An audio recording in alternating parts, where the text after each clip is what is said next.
Hello everyone, and welcome back to the second episode of the Tips and Tricks series. So in today's video we're going to be checking out how to create a depth of field, or a sort of blur on things, I guess you would say. This is sort of useful in situations where you might want to like highlight something, for example. Let's say the thumbnail for the last video, suggest you go and check that out if you haven't seen that.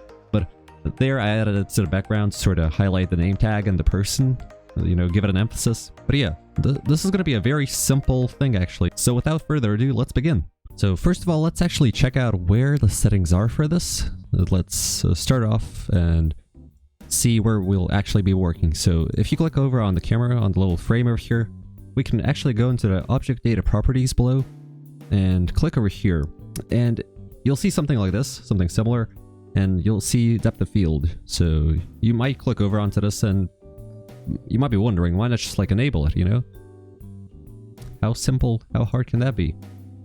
And as you can see, I already clicked on it, but if you enable it over here, this is what you get. And there's two things I want to highlight.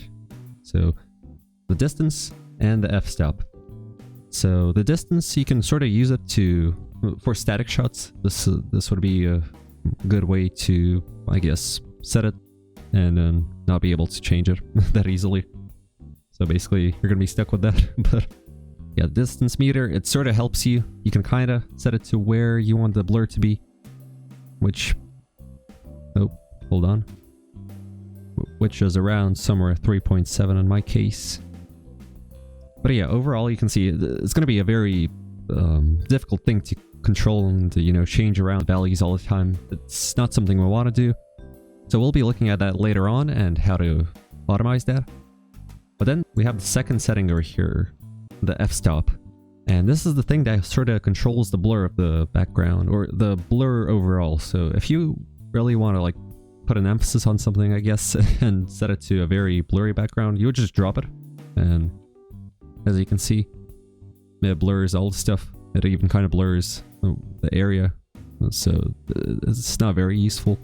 You probably wouldn't use this in most cases, but yeah. And if you go higher, that's pretty much no blur at all. So yeah. So anyways, let's actually now work on the blur, on automizing the blur itself. So this is going to be a very simple thing. Let's pray the video is longer than 2 minutes, but let's go over here. And the first thing you might want to do is set the area where you'll be working. So that is going to be the cursor. So you press shift and you use your right click to sort of drag it over here. And you might want to click on here.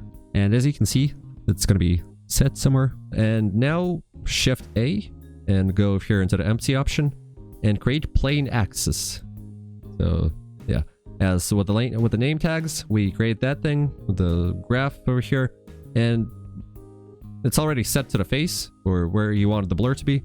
But if you don't have it set to the face or to wherever you want it, then just, as I said, do set the cursor and then do Shift S and then selection to cursor and click on that.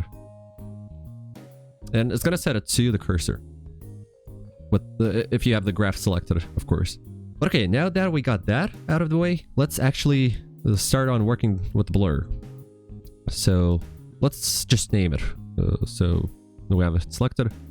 Let's double click on this and like say focus. Oh, focus. There we go. Set it to focus. And now we know that it's going to be the thing that controls it. And now we once again click onto the camera over here. And we go into this settings over here, the settings, the object data properties, and we go into the depth of field. And now we can actually enable it. And we use the pipette over here, and we select the focus over here. And okay. And now it's going to be automatically calculating the distance. It's going to be focusing the blur automatically wherever you move it. So if you want to do this, and yeah, you can see the blur, it goes away and it comes back whenever you put it over here. So we now control the blur, and we can actually animate with it and whatever. You just have to like parent it. And as I said, this controls the blur itself. So if you want like a very blurry background over here, let me just pull this up. If you want a very blurry background, there we go. It's going to be very blurry. I have it set for this. So yeah, that's we can actually render it now and see the difference. Let's say you want to. It's going to be very not blurry. F12. Hold on a second. There we go. It's loading up. And that's what the blur set as 2. Let's go to slot 2 over here. And once again, now we set it to 1 to just showcase F12 again. As you can see, it's blurrier now. That was pretty much clear. Now it's a bit blurry. And we can do the final thing where it's like almost 0, which you probably wouldn't use, but yeah, there we go. Render this, and yeah. And as you can see, just well, the name tag is out of focus and everything, but that's because of the intensity. As you can see, that also kind of impacted, but overall you probably wouldn't use such a high blur, so that wouldn't be a problem. But yeah, that's honestly as simple as it gets. Like, there is not any like more to this. So that pretty much concludes it.